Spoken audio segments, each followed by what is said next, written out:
What's up, everybody, and welcome to my AEW Dynamite, or I should say AEW Road Rager review. Okay, this is the first time AEW is now in front of a full crowd, as in a full crowd in a different venue in Miami, Florida, at the James L. Knight Center. Like I said, it's a different venue now.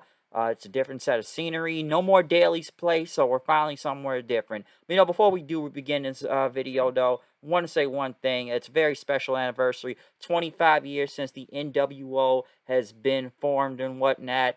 It's like I said, I almost didn't know that till today. So yeah, 25th anniversary of the NWO. Probably one of the most known, one of the most powerful stables in the history of professional wrestling and whatnot. One of the biggest stables, I should say, that made an impact in this business, especially in the late 90s of the Monday Night War between WCW and WWF. So yeah, just remember, when you in the NWO, you in the NWO for life. I don't care if it's black and white or Wolfpack, you in there for life.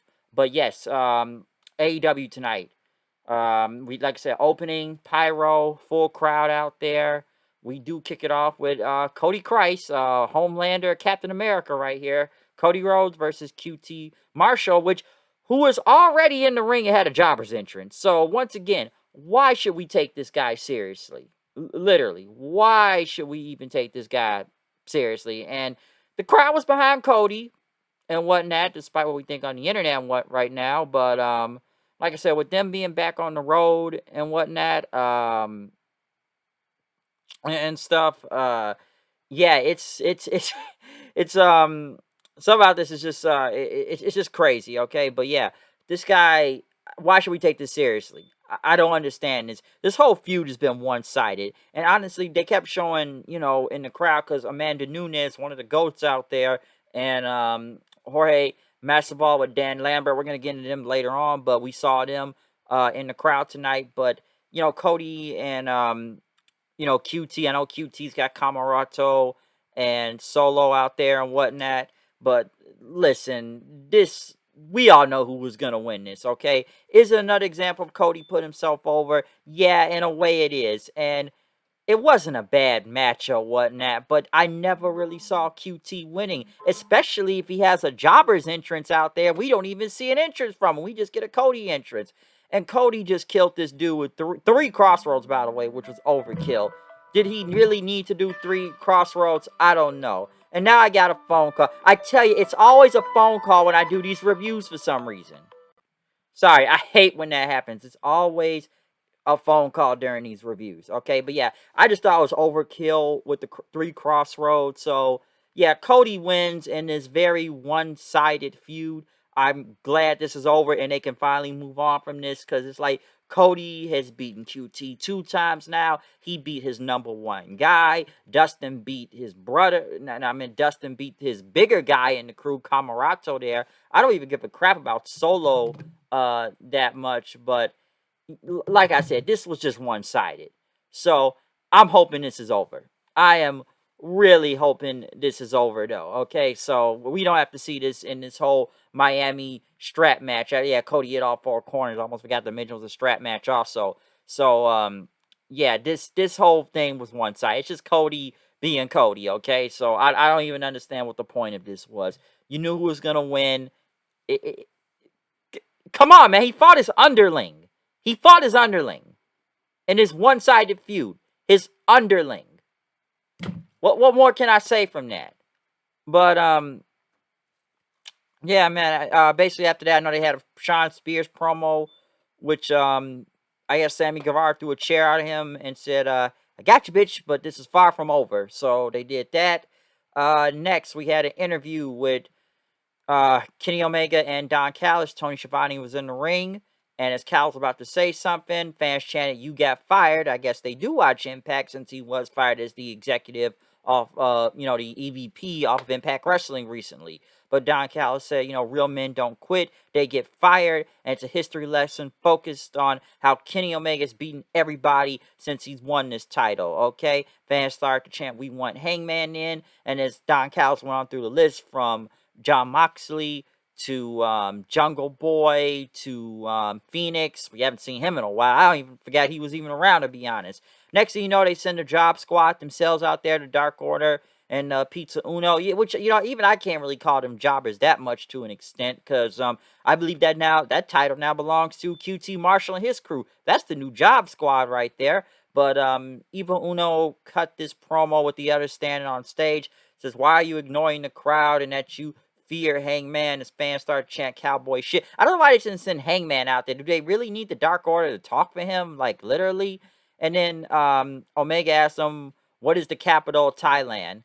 And then he said, "Before you say that, it's Bangkok." At first, I actually thought this was a shot at John Cena over the whole Thailand controversy, but obviously, it was a nut shot joke. But they got this from TNA, which Impact even had to post it on themselves. Go look it up. Christian Cage, Monty Brown. It's the same thing they did years ago in TNA. So I'm glad they posted that up, because I had to remember that myself. Hey, what's the capital of Thailand? It's Bangkok. So yeah, go look it up, folks. They did this in TNA years ago.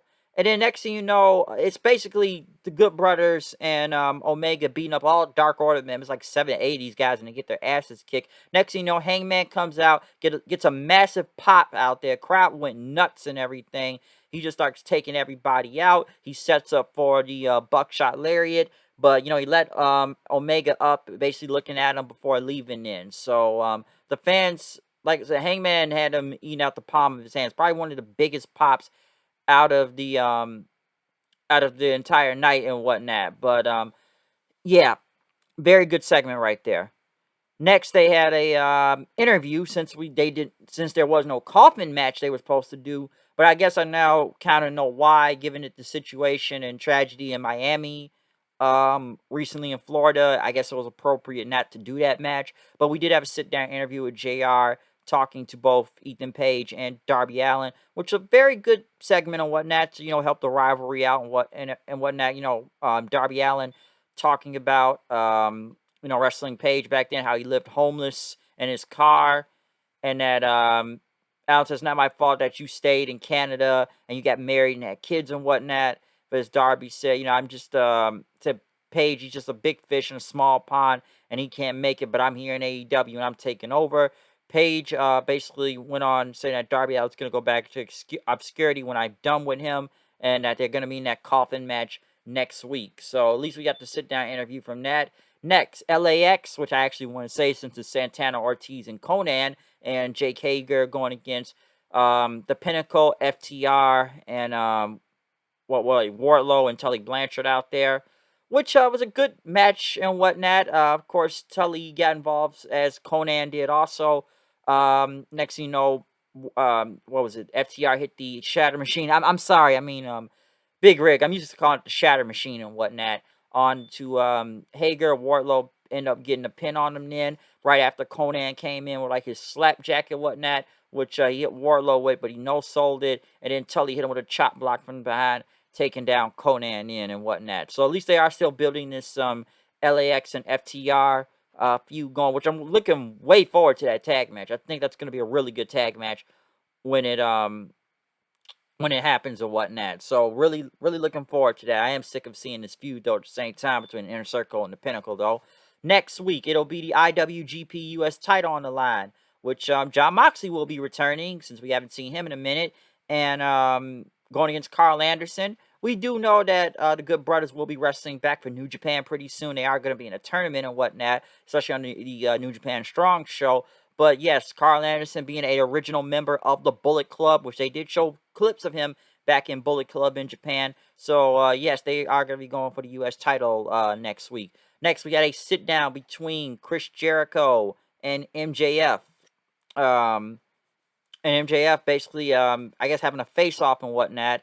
One thing that did happen, and my TV messed up and I missed this and I had to go back and look. Apparently a fan tried to jump into the ring and Jericho ended up having to punch the dude and whatnot down, because it's like they had to pause for a second. It's like Jericho looked on for you had to start striking the guy. And listen, I'm not gonna say that hey, hey, we let the fans back in. Now they want to start trying to jump in the ring. Then no, just that idiot wanted to get in the ring. Okay, I don't get what was the point of doing. It's like you pay all this money to get into a wrestling show, and then you go in and try to jump the wrestlers, knowing the wrestlers are gonna try to beat your ass at the same time. Security's kind of saving you unless you really that tough enough to take them on and whatnot. But yeah, some crazy fan ended up getting pulled out, and then the camera tried to keep it off, and then MJF said, "I dare one of you fans, you fat hillbillies, to come in here and whatnot and try that shit with me." Basically, they did finally do the face-off then between both Jericho and MJF, and even Jericho said, "I should let that fat bastard beat your ass and whatnot to get in the ring." So, he's representing the crazy fan and whatnot. But Jericho talked about, take any stipulation and whatnot, including, having sex with your mother. Again, he said, or jump through hoops and all this stuff. And, MJF, which basically went on to talk about Jericho, basically called these idiots in Miami and whatnot, and talked about how I remember what you did to John Moxley, how you had to face every member of the inner circle just to get to you and whatnot. And now karma is a bitch, he said. And he said that Jericho would have to face 4 other wrestlers with stipulations, and, Jericho must win back to back if he wants to get a shot at me, basically. And MJF said, if you can get through these 4 guys, you'll get your match with me. Jericho said he signed a contract and he's going to leave, but MJF stopped him. Let's shake on it. They shook hands. Jericho went for his Judas effect, which he looked like he even barely hit him with, by the way. He barely touched him, and MJF just had to fall to the ground like a plank of wood and just fall down and whatnot. So, and look dead for a second. But not a bad segment, though. Um, Next, I know they had a promo from Britt Baker and Rebel after that god-awful women's match last week, which ended up hurting Rebel in the process of her dislocating her knee. Baker cut a promo on both, Vicky and Nyla Rose, even talking about blood money and Saudi Arabia. So obviously that's a shot at the WWE. They can't help themselves, so they had to do what they could to take a shot at the WWE and whatnot, especially with the blood money shit. Come on, and what? So I'm sure everybody knew what that was. One blood, Saudi Arabia. Okay. Next we have Black Mask. Andrade El Idolo, which I do not like his music, and I still don't like Vicky Guerrero out there with him. Went against Matt Sydal. It wasn't a bad match or whatnot. It's a good in-ring debut for Andrade being on this show. He ended up hitting his hammerlock DDT, which it looked like a flatliner. It looked sloppy. Okay, I don't know what that was, but it didn't look good. I know it's a DDT usually does, but like a flatliner at the same time, and it just didn't look good. And then Almas ended up attacking him right after them, put him into a submission before he left. They had a video package from Matt Hardy and Krishna, which they talked about their feud, but never mentioned one time they were in TLC matches or WrestleMania or WWE, or go back to the Hardys and Edge and Christian, because we can't mention that on this show, okay? Next, Arn Anderson was interviewed. And he talked about the fans being back and, being back on the road. Next thing you know, the lights went out, because we did see the lights go out earlier in the first match of the show, which that was a legitimate botch. But next thing you know, who shows up? Aleister Black, which kind of had I don't know, like some stuff on his face. I don't know if that had to reference to the eye, but Tommy End, I guess, which they mentioned several times. It was Tommy End before they tried to call him Malachi Black then. So I guess I should say Black is back, because at first I was like, Aleister Black, and the crowd popped big time for him. But I said, oh yeah, Tommy End. I can't say Aleister Black no more. But I'm surprised, but I'm not surprised. I kind of figured he was gonna be here anyways. It sucks what happened with him in WWE. Has it really been 90 days? Excuse me. Has it really been 90 days already, or he didn't really have to do 90 days? Which I kind of find is funny and whatnot when it comes to Aleister Black now. It's like, okay, he's in AEW, and yes, he takes out Arn Anderson with a Black Mass kick, and then he Black Masses Cody, which, thank God also for that. So at least Cody now has an interesting opponent, and it won't be so one-sided now if this is a feud, because by God, that last feud, Cody, I know we saw it earlier tonight, but that was one-sided as hell, and it wasn't a good feud at all. So hopefully this one with Aleister Black will be good, but I find it funny that, okay, Aleister Black, he's in AEW, and his wife just now returned to WWE last Friday on SmackDown. Because listen, I even said to myself, with Vega being back in the WWE, I actually kind of figured Black was going to be back because he never really said nothing bad about the company, and I figured he'd be back. But I was surprised to see him on AEW tonight, and I'm sure he'll do good on here. Okay, because after what happened with the main roster, and honestly, nothing really went well for him. Especially, I was starting to dig his new gimmick with the whole Dark Father thing, but then they end up releasing him saying budget cuts, like, as soon as you gave him a new gimmick, and it made no sense. So in a way, I would have thought he would have showed up on NXT, but no, he is on AEW now, folks. So Aleister Black is here, but I just think it's funny that his wife is now on Smack back in the WWE after she was fired, and they brought her back, and then now they fired her husband, and he goes to a different company. So it's crazy when you think about it. I will say this about Vega before I move on. No, I don't get why everybody is just calling her like a sellout, and just they are really shitting on Vega as much as possible, calling her a sellout. And I asked a lot of these people these questions. Are you gonna pay her bills and whatnot? Is Twitch really paying that much money? However many subscribers, or how many people paying for Twitch, or if they're paying that much money on OnlyFans? It's a business decision at the same time. So I'm not really mad at that. I was surprised, but I'm not surprised at the same time because it was already rumored a while ago that she was at the Performance Center and whatnot. So like the people saying she killed her career or career suicide, it wasn't that, like, yeah, she took an L, but they already put her in the Money in the Bank. So I'm not about to go in on Vegas as much as a lot of other people did, okay? It's surprising, and, we kind of stopped hearing about the whole unionization. Hell, we stopped hearing about Andrew Yang. That kind of disappeared and whatnot. So, I'm not about to go in as hard as Vega like a lot of other people did, okay? What it's like she, like I said, she was gonna come to AEW or go back to WWE, go where the money go. That's business, I guess. That's the business. So I just think it's funny that people got that legitimately mad and start going on rants and sell out this and sell out that. So that tells you something.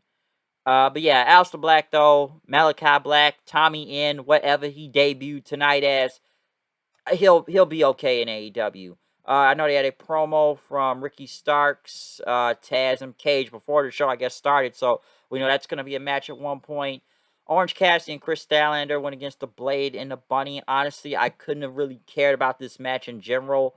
Cassidy and him got the win, so that's all you need, though. Cassidy and Statlander. I just didn't really care that much. This match was like whatever to me. It was something, okay? It was something, and Statlander got the win, so I don't know. They beat Ciampa 2.0 out there in the Bunny, okay? Where's the Butcher? I don't even know where he's at nowadays. What happened to him?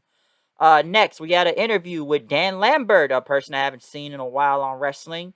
Amanda Nunes and Jorge Mas Masvidal. I'm sorry if I said his name wrong. They interviewed them until Dan Lambert took the microphone from him, and he talked about, he was taking over this interview, and, he talked about MMA and whatnot, and he wanted to, he's skeptical coming in AEW, but he says AEW sucks, and he talked about watching wrestling from Championship Florida when, being real wrestling and whatnot, and he went through a lot of names, from Eddie Graham, like legendary names in Florida and whatnot, matches he saw. But he said, pro wrestling's gone downhill since the late '90s, and today's product is unwatchable. There's some truth to that. I'm not gonna lie, there is some truth to that. But Lambert talked about Tony Khan told him that AEW was doing things the right way. But he said, he's 90 minutes into the show, and lessons learned, you can't trust your instincts. And he just goes on to burying the show, and whatnot. So he just went in, just talking as much bad about AEW. Okay, like that's what he did.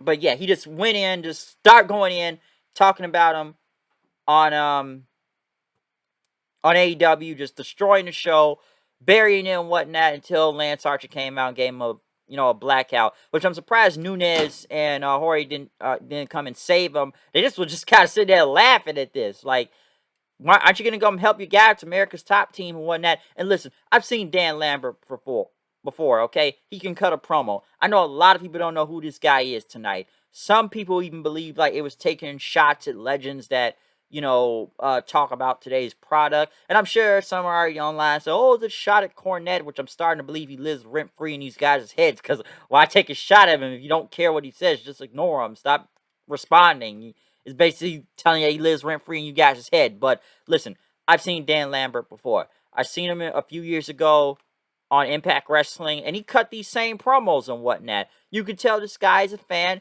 and he is a classic. He's a classic heel when you think about it. He cuts a good asshole heel promo out there, and it wasn't a bad promo either. Okay, I remember when it was America's Top Team. I remember when he was on Impact with Bobby Lashley and whole crew cutting promos. I heard he was on MLW with King Mo also. So this isn't the first time I've seen Dan Lambert in wrestling. A lot of people may not know who he is, but you just got your first taste tonight. I don't know if it's a one-time only thing and whatnot, but could we be doing the same thing with him managing MMA guys if they tried to do that again? I don't know. Okay, I honestly don't know. But Dan Lambert, he cut a good promo. I remember a few years ago, I was sick of this guy on Impact. I really was. Okay, I really was sick of him, but maybe that's how good of a promo he was. Like I said, the guy was from, outside the MMA, but he cut a very good wrestling promo. But something about that line when he said the whole, the product's gone downhill, and some would say it's unwatchable. There's some truth to that. There's some truth. So he's right to an extent. Okay, he's right to an extent. But yeah, good promo. Main event time. Pentagon Jr., Eddie Kingston, Young Bucks tag team titles on the line. Of course, the Ring Cutler and Don Callis out there in a street fight. And Nakazawa and others. I know they took a shot at Bully Ray because I know they did the "What's Up" thing. We already know the whole Bully Ray and Eddie Kingston comments recently. Even Kingston taking Matt Jackson with a submission hold. Nick getting to the top. He does a 450 onto Rick Knox. So kill the referee. Just kill the referee.